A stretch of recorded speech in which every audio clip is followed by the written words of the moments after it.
Bonjour, Patrick Dumais d'Inaxis Sécurité à Montréal. Aujourd'hui, je vais vous montrer comment faire des recherches dans notre plateforme Archive. Archive est un VMS open source, donc on peut brancher n'importe quel type de caméra, en autant qu'elle soit ONVIF, S, G ou T. Puis il y a à peu près 3000 autres caméras qui sont configurables nativement à l'intérieur.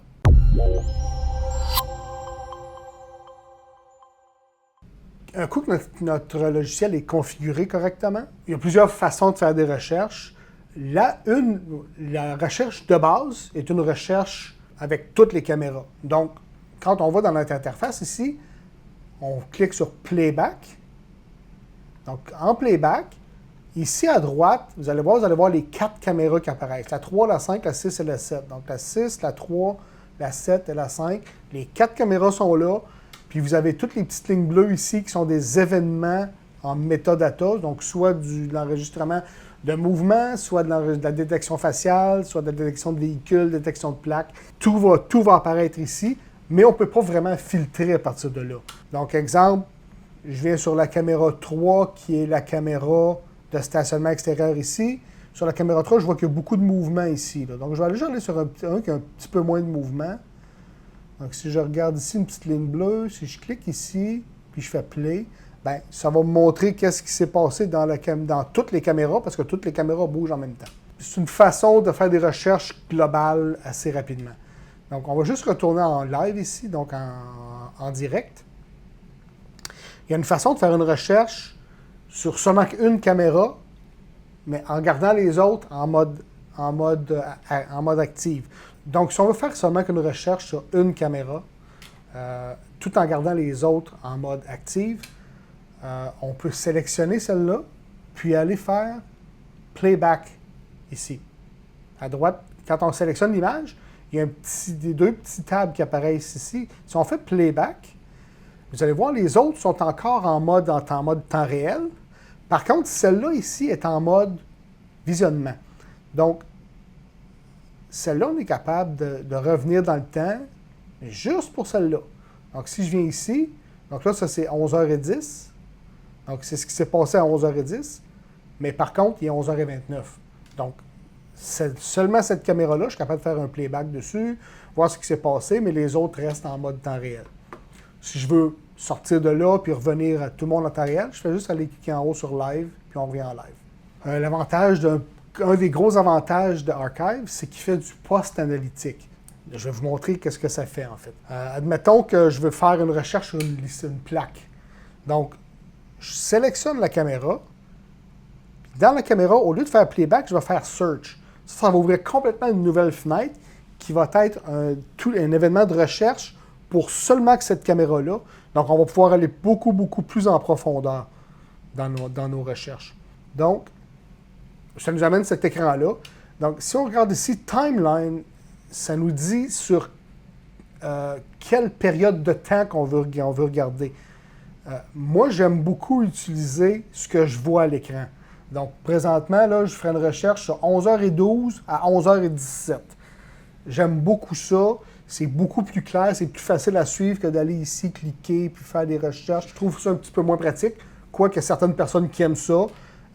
Il y a aussi une recherche par Selected Range, donc le temps, au lieu de le sélectionner ici, on vient le sélectionner là. Les prochaines 5 minutes à partir de l'heure de départ, il y a plusieurs façons de le faire. Ou sur l'archive globale. Mais là, l'archive globale, on s'entend que ça peut être absolument gigantesque. Donc, je ne recommanderais pas d'aller là, mais ça existe, puis c'est disponible. Moi, ce que je sélectionne toujours, c'est Timeline. Donc, le Timeline me permet de sélectionner la plage que je veux, puis être capable de zoomer dedans pour être capable de rétrécir ma période de temps. Donc, avec la roulette de la souris, je zoom in puis je zoom out. Donc, ça me permet de limiter mon temps de recherche. Donc, si je sais qu'il y a un événement qui s'est passé à, mettons, 11h10, bien, tout ce que j'ai à faire, je fais une recherche de 11h09 à 11h11, ça va être merveilleux. Donc, pour faire une recherche, un coup qu'on est rendu ici, il faut dire quel type de recherche qu'on veut faire. Donc, on va faire un plus ici. Là, ça nous donne un paquet de choix. Dans le cas de cette caméra-là, on recherche seulement que les plaques. les numéros de plaque. Donc, je vais faire une recherche par license plate, LP, license plate. Donc, si je viens ça ici, je ne peux pas faire search, il y a quelque chose qui ne fonctionne pas. Il faut absolument que j'entre un texte de recherche, parce qu'on recherche un numéro de plaque. Donc, si je ne le sais pas, ben, en informatique, le mot universel, c'est étoile. Donc, étoile, ça veut dire tout. Donc, je fais une recherche sur tout entre 11h et un petit peu avant 11h09, puis 11h11. Search. Tout ce qui s'est passé dans l'enregistrement de plaques entre 11h09 et 11h11. Donc, vous voyez ici que ça me donne au-dessus de, donc 100 résultats et plus. Ici en bas, ça marque found 100 plus. Ça veut dire qu'il y a plus que 100 événements que ça a trouvé. Puis, ça marque aussi le numéro de plaque détecté. Donc, OOP 199, TB 177, H 3975. Ça, c'est une loupe qui vient de Finlande. Donc, les numéros de plaques ne sont pas comme les autres au Québec. Donc, c'est un petit peu différent, mais c'est pour vous donner un exemple de recherche qu'on peut faire avec ça. Donc, mettons que je dis que je veux tout ce qui a un 99 à l'intérieur. Donc, je fais étoile 99, puis je finis par un étoile parce que des fois, il y a d'autres choses après. Donc, étoile veut dire n'importe quoi avant 99, puis l'étoile après veut dire n'importe quoi après 99.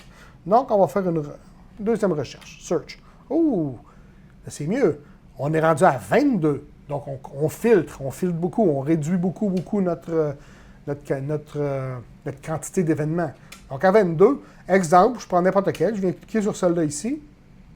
Donc, elle apparaît ici à gauche dans l'écran. Quand j'ai sélectionné, elle apparaît ici. Donc, ça me marquait que c'était TX199. Donc, on va aller voir ça. Regardez, TX199. On peut faire play. Vous voyez, ça passe vite, là. Donc, ça l'a détecté malgré que la qualité n'était pas parfaite. Donc, ça fonctionne très bien. Un coup qu'on a fait ça, ben, on peut faire autre chose. On peut aller faire une recherche par pays. Je vous disais tantôt, je suis en Finlande. Donc, si je fais GY pour Germany, qui est pas mal, qui est en Europe aussi, je fais une recherche. Oh, j'en ai pas. Je ne sais pas, moi, France. FR, search. Oh, ben, il n'y en a pas non plus. Par contre, si je fais FI, oh, on retombe encore à 22 résultats. Donc, on sait que tous les véhicules qui ont passé, qui ont été scannés, viennent de Finlande. Tu sais, des fois, on aurait pu avoir un véhicule de l'extérieur, mais là, dans ce cas-là, c'est juste Finlande. On peut faire aussi des recherches par couleur. C'est moins fiable avec ça. Ça prendrait plus une fonction plus avancée pour faire ça. Donc, ça résume beaucoup ce qu'on peut faire avec la reconnaissance de plaques. Je peux aller plus précis aussi. Là, j'ai fait étoile 99, mais je peux faire, exemple, si on regarde celle-là ici, BH 199. Je peux enlever les étoiles et faire BH 199, faire un search. Ça va me montrer toutes les fois que ce véhicule-là est passé dans ma plage horaire encore une fois. Donc, il est passé une fois. Juste pour vous montrer, si j'augmente ma plage horaire, parce qu'il ne faut pas oublier que c'est une loupe en arrière pour faciliter. Donc, si j'ai là, présentement, je fais une recherche de 10h54 à 11h16, search. Oh, là, je l'ai plusieurs fois parce que ma loupe recommence. Mais il l'a détecté, il a repris le numéro de plaque à chaque fois. Donc, ça vous montre un petit peu, là, qu'est-ce qu'on peut faire avec les plaques. Si on revient en live, puis, la reconnaissance faciale, ça, c'est mon favori. Donc, encore une fois, on clique sur l'image, on fait search. Je vais réduire ma plage un petit peu parce que ça va juste me donner trop de résultats pour rien. Donc, comme ça. Donc, de 11h10 à 11h16, je fais une recherche. Quand je fais ici plus, puis je descends, il va être marqué Face Search. Donc, on fait Face Search. Sans rien faire d'autre, je fais Search. Donc, on a au-dessus de 100 résultats pour cette période-là. Puis ça me montre le visage de chacune des personnes. Exemple, celui-là ici. Quand on clique sur l'image, vu que c'est de la détection faciale, ça nous montre la détection. Donc, ce qui est le fun avec ça, je peux arriver et cliquer sur l'image. Elle a apparu ici en bas. Donc là, tout ce que j'ai à faire, c'est faire Search. Puis là, ça va redétecter juste ce visage-là. Puis là, vous allez voir, c'est la même personne de façon différente, avec des lunettes, souriant, pas souriant, fâché, chapeau, capuche, capuche, pas de lunettes. Ça l'a détecté à chaque fois. Puis, si vous regardez ici en bas, c'est marqué 99%. Donc, le logiciel est sûr à 99% que la personne que j'ai recherchée, c'est lui ici, malgré qu'il ne se ressemble pas du tout. De la façon que l'algorithme est fait, ça aide beaucoup la détection. Ça ne regarde pas juste quelques points, ça regarde vraiment beaucoup de points dans le visage. Si j'enlève ça, puis je viens faire une recherche ici. Mettons que je vais chercher ce monsieur-là ici.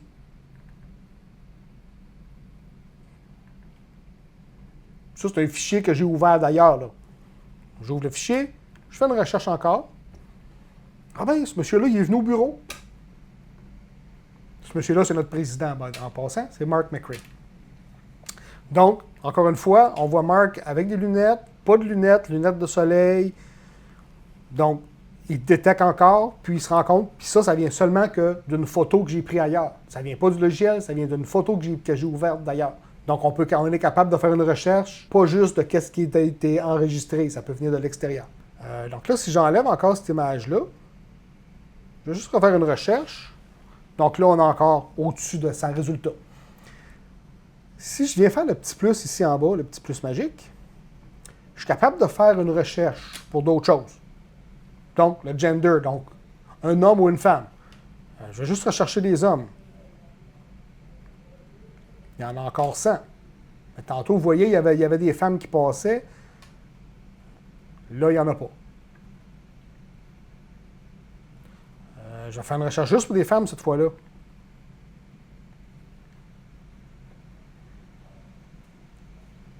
Juste des femmes. Aucun homme, c'est juste des femmes qui apparaissent. Je vais enlever ça. Puis, je vais faire une recherche par âge. Un écart d'âge. Donc, de 1, mettons à 50 ans. Qui est en bas de 50 ans qui est venu ici? Search.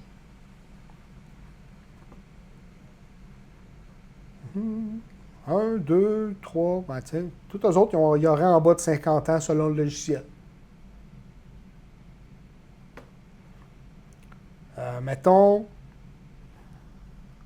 50 ans à 65. Oups.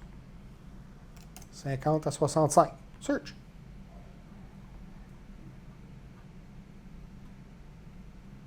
Donc, eux autres, ils ont tous en haut de 55 ans. En haut de 50 ans, excusez, c'est marqué. Donc, cette information-là vient du metadata qui est envoyé, qui est enregistré dans le logiciel, qui vient de l'analytique qui a été ajoutée pour être capable de détecter ça. Je vais vous montrer d'où ça vient. Si on va ici, dans une autre vidéo précédente, je vous ai montré comment créer une vue différente en affichant le metadata. Donc, je vais aller afficher le metadata de cette caméra-là, qui est ici. Donc, on a la même caméra qui roulait, qu'on faisait notre recherche. Puis, on a ici le metadata. Donc, le metadata ici, si on regarde, il nous dit que c'est une femme. Oups. Ici. C'est une femme de 63 ans qui a détecté 63 ans. Il n'y a pas de température, puis il y a une détection faciale. Donc, le logiciel a fait cette analyse-là. Ce n'est pas nous autres qui l'ont marqué. Là, ça a été fait par le logiciel directement. Donc, encore une fois, c'est très, très, très puissant, très précis. On peut faire aussi des recherches par direction. Donc, on va aller dans un stationnement maintenant. Encore une fois, on clique sur l'image, Search. Donc, dans mon stationnement qui est ici, qui est enregistré en permanence, il y a du monde qui marche, il y a des autos qui se promènent. Je vais faire une recherche pour juste du mouvement. Motion in area. Search. Est-ce que j'ai du motion? Oui, j'ai du mouvement. Dans cette portion-là ici qui est encadrée, j'ai eu du mouvement, des choses qui se sont promenées, des véhicules qui sont rentrés, qui sont sortis, qui se sont promenés. J'ai 71 événements. Oh, excusez-moi, j'étais en NeuroTracker. Donc, en fait, le NeuroTracker, lui, ce qu'il fait, c'est qu'il catégorise tout ce qui se passe dans l'image. Si je vais en détection de mouvement seulement, je ne devrais rien avoir parce que je n'enregistre pas en mouvement sur cette caméra-là. J'enregistre seulement les événements de classification. Donc, j'ai classifié tous les événements plutôt que juste du mouvement. Donc, ça aide à éliminer les fausses alarmes, en fait. Donc, on va revenir en NeuroTracker parce que c'est le type de recherche qu'on fait. Je vais agrandir un petit peu ma portion parce que je trouve ça petit un peu. Comme ça, tiens. Mettre ça comme ça. Vu que le stationnement est un petit peu en angle, je vais m'organiser pour que ça... pour avoir une meilleure détection plus précise. Tiens, comme ça. Comme ça. Bon, ça devrait être bon. Fait que là, on va faire une recherche encore une fois. En NeuroTracker, qu'est-ce qu'on a détecté? Donc, on a 94 événements.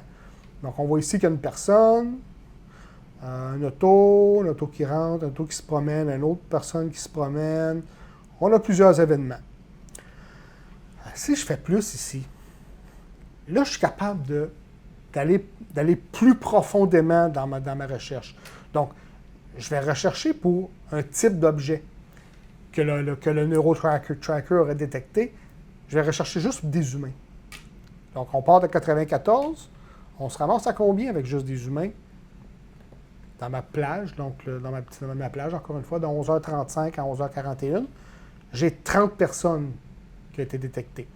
Vous voyez ici, j'ai une auto qui a été détectée.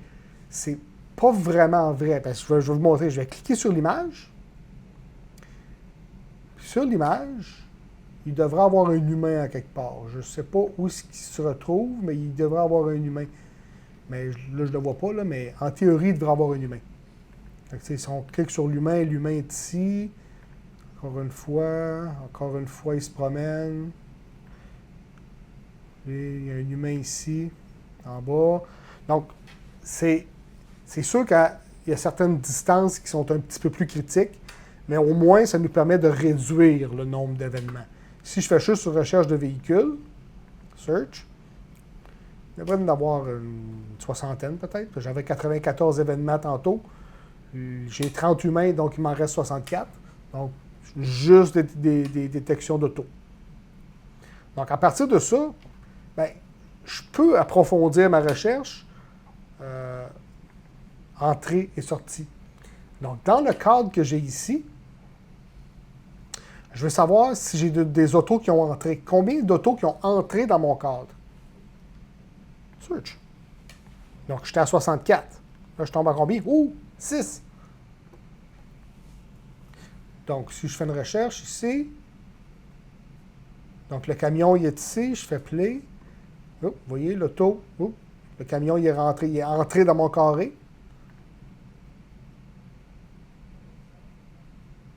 Encore une fois, le même camion. Donc, on se promène beaucoup dans la même chose, là. En sortie maintenant. En sortie, j'en ai plus. J'ai 13 sorties. Donc, on a le camion de tantôt. On a un auto rouge ici. Fait play. L'auto est sortie. Le petit auto noir qui a croisé tantôt qui est rendu là. Un autre auto grise qui sort ici. Un auto noir encore. Un autre auto noir qui fait notre affaire qui sort de ce côté-là cette fois. Donc vous voyez qu'est-ce qu'on peut faire avec ça. Il y a encore on peut faire une détection de direction si on veut. Ça, c'est un peu plus complexe. Voyons voir qu'est-ce que ça va donner. Donc là, on a 13 qui sont sortis. Si je fais une recherche de cette façon-là, donc je recherche à droite, en bas et en bas, donc il n'y en a pas. Je vais juste inverser ma recherche pour le plaisir de la chose, voir qu'est-ce que ça va nous donner. Donc, dans ma recherche, véhicule en sortie qui a eu une direction à gauche, en haut, puis un petit peu en 45 si on veut, bien, j'ai eu tous ces véhicules-là. Play. Hop, lui est sorti. Le camion, encore une fois, il est sorti. Donc, on est capable de vraiment d'aller plus en profondeur pour être capable de faire nos recherches. Il y a ici un autre bouton qui s'appelle Advanced Mode. Advanced Mode, c'est qui nous permet d'être plus précis, en fait, de limiter là, le nombre d'événements que le logiciel pense qu'il a détecté, mais qui n'est pas tout à fait sûr qu'il a classifié aléatoirement un petit peu des fois. Là. Donc, quand j'ai sélectionné ça, je me suis ramassé avec juste 3 événements. Toujours le même camion. Donc, ceci conclut notre présentation pour les recherches. Pour plus de renseignements, vous pouvez contacter le service des ventes chez Inaxis ou bien aller sur notre site web www.inaxis.com. Merci, bonne journée.